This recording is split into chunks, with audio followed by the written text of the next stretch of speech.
کیا ہے کہ ہم تکویناً بھی اللہ کے ہدایت یافتہ ہیں اور تشریعاً بھی اللہ کے ہدایت یافتہ ہیں۔ یعنی اللہ نے ہمارے اعضائے بدن میں جو ترتیب رکھی ہے یہ تکوینی ہے، اور ان اعضائے بدن کا استعمال یہ تشریعی ہے۔ یہ دو آنکھیں یہ تکویناً ہیں، یہ دو ہاتھ تکویناً ہیں، یہ دو پیر تکوینی طور پر ہیں، میری مرضی سے نہیں رکھے گئے، مجھے بتا کے نہیں رکھے گئے، مجھ سے پوچھ کر میری دو آنکھیں نہیں رکھی گئی ہیں۔ یہ تکویناً ہے، جیسا اللہ نے پسند کیا، جیسا اللہ نے چاہا، جیسا اسے اچھا لگا، اور مجھے تو اس پر اعتماد کرنا چاہیے، اس لیے کہ اس نے مجھے بنانے کے بعد ہی تو اپنے آپ کو مبارکباد دی ہے۔ تبارک اللہ احسن الخالقین، مبارک ہو تو بہترین مخلوق کا بنانے والا ہو گیا۔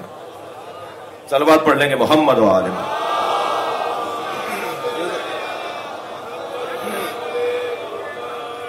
لیکن تشریعی طور پر یہ جو چیزیں اللہ نے میرے بدن میں قرار دی ہیں، حتیٰ مجھے جس گھر میں پیدا کیا ہے، جس زبان کا بولنے والا مجھے قرار دیا ہے، جس خطے میں اس نے مجھے قرار دیا ہے، یہ سب تکوینی ہے، مگر تشریعاً مجھے اللہ نے یہ اختیار دیا ہے کہ میں کس کے آگے جھکوں اور کس کے آگے نہ جھکوں۔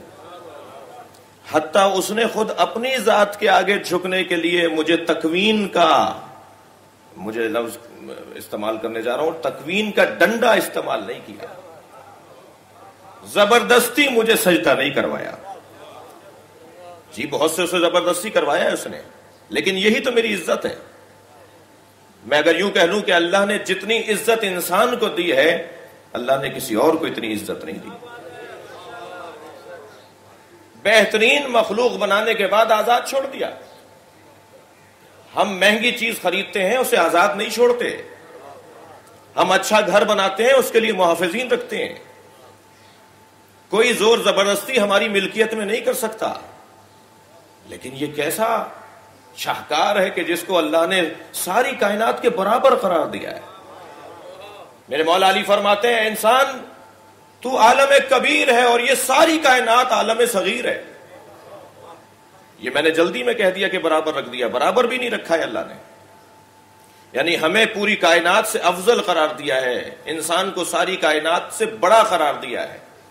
پوری کائنات میں جو اس نے اپنی خلقت کی، صنعت کی جلوہ افرینیاں دکھائی ہیں، اور اس نے اپنی خلقت کا اظہار کیا ہے، ساری کائنات میں ایک طرف اور ایک انسان کے اندر ایک طرف۔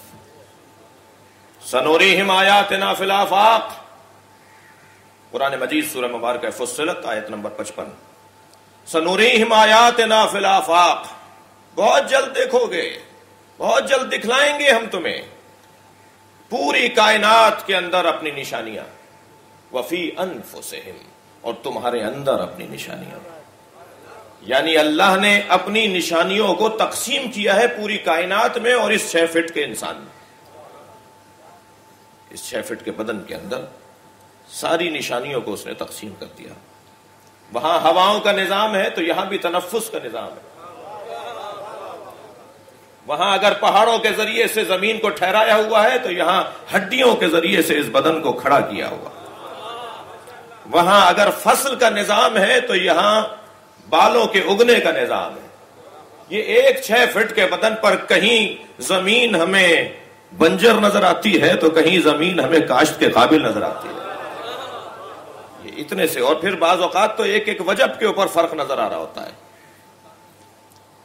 اس پوری کائنات میں اللہ نے اگر چاند اور سورج کا نظام رکھا ہے تو تمہارے اندر یہ 2 آنکھیں نہ ہوتی تو اس چاند کا کیا فائدہ تھا؟ اگر تمہارے بدن کے اندر یہ 2 آنکھیں نہ ہوتی، اس سورج کا کیا فائدہ تھا؟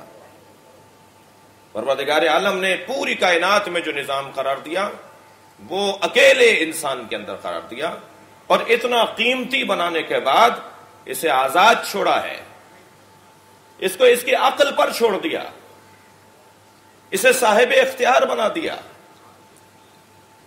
بعض لوگ کہتے ہیں اللہ نے برابر مجبور اور مختار رکھا ہے۔ یہ بحث بڑی حسین ہے، یہ بحث فلسفے کی ہے، بحث علم کلام کی ہے، لیکن میں کہتا ہوں کہ جس چیز کو اس نے مجبوراً قرار دیا ہے اس کی حیثیت کم ہے، اور جسے مختار بنایا ہے اس کی حیثیت زیادہ ہے۔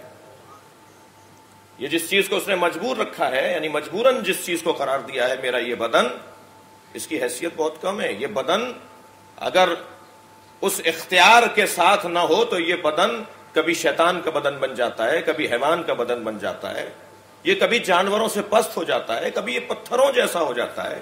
یہ بدن تو اس قابل ہی نہیں رہتا کہ یہ یہاں بیٹھے یا یہ وہاں بیٹھے. اس بدن کی تو کوئی حیثیت ہی باقی نہیں رہتی جب تک کہ اس بدن کے اندر وہ طاقت نہ آ جائے جس طاقت کو اختیار کی اور عقل کی طاقت کہا جاتا ہے. اور اتنا کچھ بنانے کے بعد, اتنا کچھ دینے کے بعد اس نے ہمیں آزاد چھوڑ دیا. اور کیا کہا, انا ہدیناہ السبیل, میرا کام تھا تمہیں رستہ دکھانا, میں تمہیں زبردستی رستے پہ ڈالنے کا ارادہ نہیں رکھتا. پھر تمہاری فضیلت کیا ہوتی؟ وہ جو شیطان نے, معاف کیجیے گا, وہ جو شیطان نے سجدہ نہیں کیا تھا حضرت آدم کو, اور فرشتوں نے یہ کہا تھا کہ یہ خون بہائے گا, یہ فساد کرے گا, یہ فساد کرے گا, یہ خون بہائے گا. ابھی اللہ ہمیں صاحب اختیار بنا کر در حقیقت فرشتوں کو جواب دینا چاہتا ہے. در حقیقت فرشتوں کو جواب دینا چاہتا ہے. میں نے تمہیں رستہ دکھا دیا, انا ہدیناہ السبیل, ہم نے اسے رستہ دکھا دیا, اما شاکرا و اما کفورا. یہ اب اس کے اختیار میں ہے کہ اس رستے پہ چل کے شکران نعمت کرے یا اس رستے کو چھوڑ کے کفران نعمت کرے.